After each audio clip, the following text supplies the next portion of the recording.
messing with some raw dudes, wrestling, talking, raw views, previews, recaps, and interviews. Definition of professional, tell me what you expected though.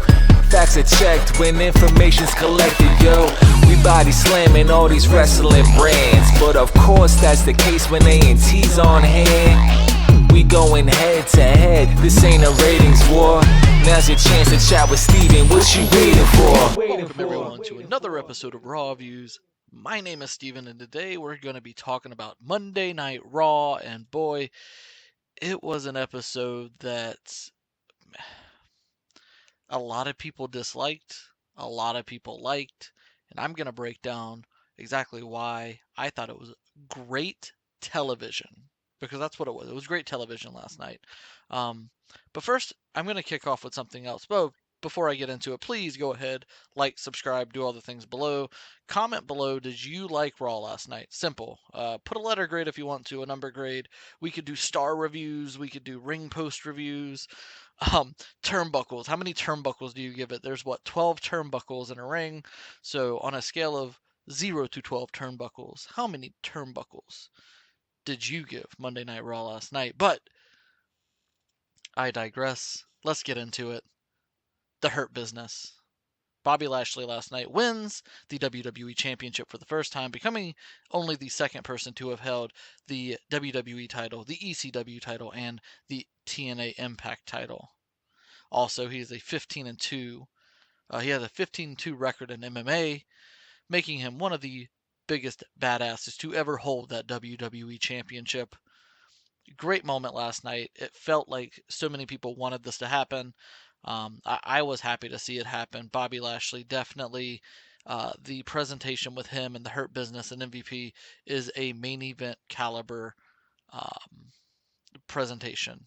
They are a top tier talent, organization, faction, etc. And that's what we're going to get into today. Last night I tweeted that the Hurt Business is becoming a generational faction right in front of our eyes. And they are. The only other factions that I could put them in, that I could put in their grouping in the last 20 years, right? So since 2000, what groups could you put in there with them? Well, Evolution, right? It's probably the best of the last 20 years. But let's look at the last 10 years. You have the Shield, you have New Day, and then I would put the Hurt Business right there. And that is on a one-day Bobby Lashley reign. Why? Because they have been the backbone of Monday Night Raw now for the last year and a half. They have been a consistently well-booked faction who has shown up and delivered in every segment. They are a 2-3 segment faction every single week. They command multiple segments every week, and then they deliver on those multiple segments every week. And now Bobby Lashley on top of that's a WWE champion. I think that, forecasting them out, depending on when they break them up, they are at worst the third best faction of the last 10 years.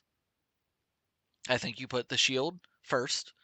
Then I think you would put the New Day, right? Because they have just dominated tag wrestling, and then Kofi Mania was a fantastic run and story. And now you have Big E as well, but the New Day's kind of broken up. But then I would put the Hurt Business already on a one-day reign for Bobby Lashley. He dominated with the United States Championship. Alexander and Benjamin have done very well with the tag titles, and they've held those for quite a while. So yeah, I would put them in front of the Wyatt family. I would put them ahead of other factions. The Undisputed Era is... Ooh, because you probably have to put the Undisputed Era up there as well. Let me know. Probably the Undisputed Era gets slotted ahead of them if you're including all of NXT.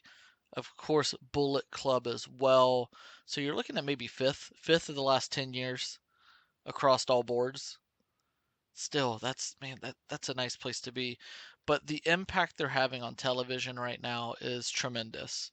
I think that MVP possibly and Bobby Lashley possibly last night solidified themselves as Hall of Famers in the WWE.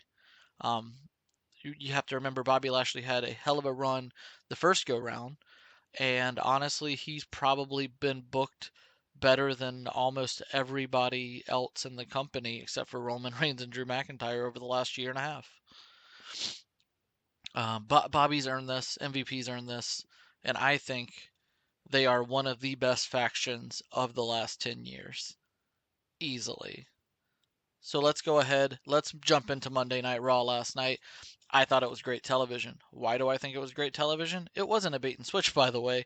I saw so many people say that they were bait and switching you. They weren't switching anything, right? They advertised Lashley and Miz, and then they ended up giving you Lashley and Miz. Everything that preceded the main event match last night was a story. It was to get you more invested into the story and want you to see Lashley beat the Miz, or at least Miz to lose that title so much more.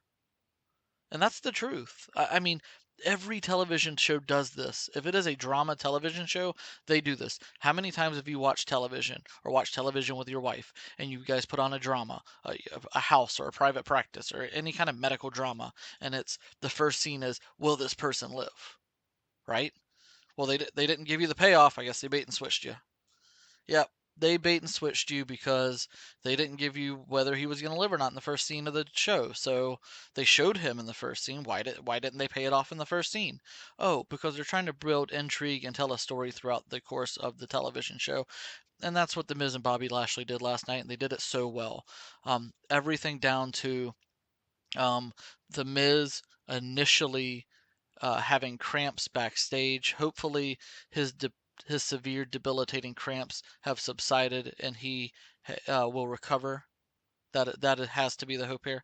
But hopefully, Lashley, or last night the little details, him backstage injured or unable to compete. What does Lashley do? Most times we would do an end scene there and then we would come back from commercial and then you would get the backstage commentary. No, Lashley jumps the ropes, runs to the back and tells Miz, I'm taking that title tonight. It's happening. It's happening. The intensity was there. He brought it. Everything about this story last. If you didn't like the story, like you know what? Wrestling's for different people, right? Like you can like different things.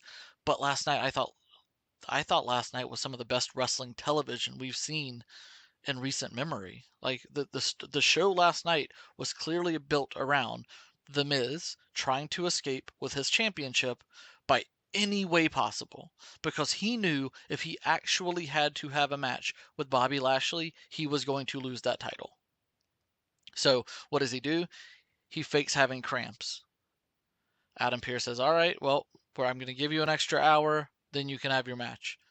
So Miz once again tries, let's do it at WrestleMania. Me and you, WrestleMania, biggest stage, yada, yada, yada. Doesn't work. So what does he do? Takes the title, runs backstage. Count out. Who cares? Miz even says backstage, I did what I had to do as a champion to keep my title by any means necessary. So keep going. Adam Pearce, Shane McMahon says, you know what? I'll strip the Miz of the title if he doesn't compete in the main event of the show with Bobby Lashley. And there we go. And then the announcement's made, you know what? We're going to make it a lumberjack match. Why? He can't escape. He tries to escape. Can't do it. Lumberjacks throw him back in the ring. And we are set with Bobby Lashley, The Miz in the ring finally. And what happens? Exactly what you knew what would happen if they actually got in the ring together. Lashley beats Miz, and that's the story. They told a brilliant story last night. And somehow we dislike it. And I don't get that. If you disliked it, let me know. Let me know on Twitter at @view_raw because I thought last night was brilliant storytelling in wrestling. That I mean, last night was a perfect episode for me. Like I would take last night's show in its entirety over a show that featured 3 5-star classic in-ring matches. Why? Because I'm watching television, so I want to see a story behind it. I got much more joy out of watching Lashley finally getting his hands on The Miz last night than I would a random 5-star match that just happened to happen. And I'm not saying that I don't like 5-star matches. Don't conflate those two things. I'm just telling you what I would prefer over the other. Last night we got more storyline. We got more storyline with Shane and Braun Strowman. Strowman thinks that Shane is stacking the deck against him. Shane says, "No, we got to work this out. We'll do it through talk." He kind of low key flex that he's in a master's program. But we get Braun and Adam Pearce having to try to work together to overcome the the the tension between the two of them in a title match against the Hurt Business. Hurt Business wins after Strowman has the match locked up, and Adam Pearce fails to get the pinfall victory.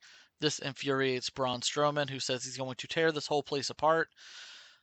I don't know where I mean, logically speaking, we're probably getting to somehow Braun and Shane. I tweeted last night, Braun wanting to tear the place apart and Retribution's goals mesh so well. It is a match made in heaven, and Braun as a member of that faction would bring some legitimacy there. Um, and we also had Retribution lose last night in a 6-man tag match, but then Ali beat Riddle in a singles match last night. Very scary spot off the top rope, by the way. Glad both men are okay. But Ali gets a big win last night. Looks like we are going to get an Ali Riddle feud for the U.S. title. You wonder, are they going to pull the strap off of Riddle already? And maybe you're the Kofi, go Kofi and Ali for the U.S. title, maybe? That's a possibility. Keep that title on Riddle and do Riddle Strowman. But I still think Strowman Shane is the play here.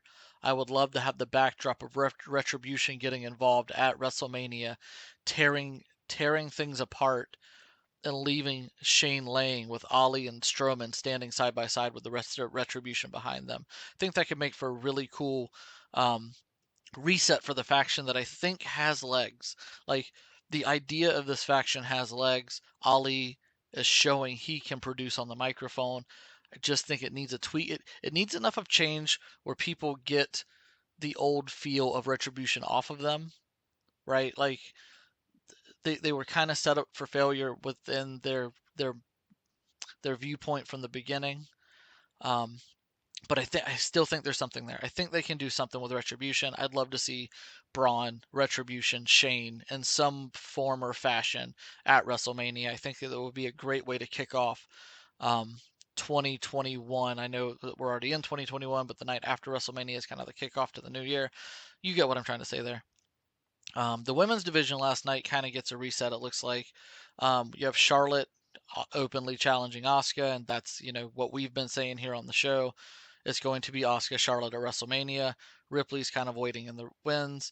Shayna and Nia are playing the opposite to Charlotte right now until Asuka can get back because she's injured. Um, I, I don't I don't know where Ripley fits in this unless they're going to make it a triple threat. We're getting Charlotte and Asuka in some form. That is happening. It was also interesting that Rick was off the show last night. Asuka wasn't on the show last night. I've stated for about a week now, I think we might get Rick and Asuka as a pair. Still think we might get that. That's still there. Ali gets a big win, as I said. Drew gets a big win to open the show. Drew Sheamus put on a classic last night. And actually, if you look at Raw as a whole, if you look at the entire show, um, what they did was they constructed 3 hours where each hour had a longer match that featured good in-ring work. And then each hour also majorly featured the prominent story of the night. And each hour also featured another sub story in that hour, right? You had the Orton. Yeah, I think you had Orton in the final hour, along with Charlotte in the final hour, right? That's two secondary stories in that final hour. You had Braun and Shane in that 9 o'clock hour, pushing that story along with also in the 8 o'clock hour, you had Drew, who's involved in this world title picture, but also not because he's got to deal with Sheamus first. I think that last night, Drew getting the big win over Sheamus, clean as a whistle. I think that kind of eliminates Sheamus out of the picture, and I don't really see a path to WrestleMania now without Drew in the title match. This does not completely take Brock out of the match. I don't think so at all, but I think it increases the odds. Lashley and Drew is going to be in the title match at WrestleMania. I think that's a lock. I think that is your highest probability, highest logical path to WrestleMania with the WWE title. Also, you could add Brock into that mix. So I see two potential matches likely for WrestleMania. Here they are. It is Lashley Drew, Brock Lashley Drew. Um, Keith Lee, I'm not sure. Um, I, he's off television. That's what we know. I thought we might, if we're going to reintroduce him for the push to Mania, I thought we might have introduced him last night. I guess a third option would be a Keith Lee return at Fastlane. We do Keith Lee, Drew, Lashley, Brock, Drew, Lashley, or just Drew, Lashley. I think those are the three options. I'm going to add an option, just off the cuff here. Three options. Which of those options would you most like to see at WrestleMania? Let me know down below in the comments section. And oh, before I go, we did talk about Priest, Bad Bunny, Elias, and Riker. Maybe we get a tag match with Bad Bunny before WrestleMania just to get, some ring rust off or, to get him in a flow of an actual tag match before putting him in to a big match like WrestleMania. So you could see that. Um, I did say tweet, I might even said it on the show that I think that could be a pairing that works. You have Elias who's a singer, Bad Bunny who's a rapper, etc., so on and so forth. But that's it. That's all the time we have today. Also, just a couple of news points I'd like to touch on. Chelsea Green signed a 3-year extension with the WWE. The WWE is really high on Chelsea. They like her look, they like her in-ring ability, and she has also been known to play a very, very, very good character. Um, she did with Impact as the hot mess. Also, let's see what else here. Cesaro, Seth Rollins appears to be on the books for Fastlane. That is the rumor going around right now, and then also possibly at WrestleMania. Another match that is penciled in for WrestleMania is that tag match we talked about: Kevin Owens, Daniel Bryan taking on the Usos. So lots of news going around. Lots of good stuff in wrestling this week. Please make sure you tune in tomorrow. I'll be giving my AEW Revolution predictions. I'll be with Just Incredible on Thursday recapping AEW. I'll also be talking about NXT on Thursday. Friday, I'll be with Tom Cunningham again for a betting odds preview for AEW Revolution. And then I have some cool gaming stuff coming as well for the weekend. And then, of course, next Monday, me and All Elite Tiffany, the fan ambassador of AEW, will break down everything from Revolution. Big week ahead. Great wrestling. Raw kicked us off, in my opinion, in a great way. I thought the storytelling was great. And again, I've really enjoyed almost every episode of Raw this year. It'll be interesting when the ratings come out today. They have finished first in the rankings and the key demo 6 of 8 times. We'll see if they'll make it 7 out of 8 times. Spoiler, I definitely think they do. Until next time, everybody, be awesome.